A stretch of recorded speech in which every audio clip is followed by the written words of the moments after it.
Here's the Volvo from our previous video, and we've replaced the oil trap and the hoses. As you can see, the oil trap is completely plugged solid, and as you can see down inside there, that hose is completely plugged solid.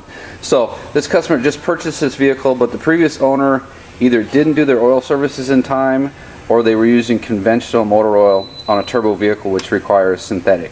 So as you can see now, go ahead and start it, Robert.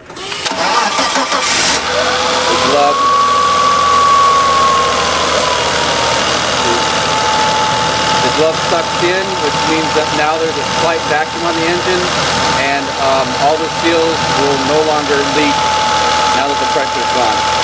So we just have to educate this customer to keep the oil serviced on time and to use full synthetic oil. And hopefully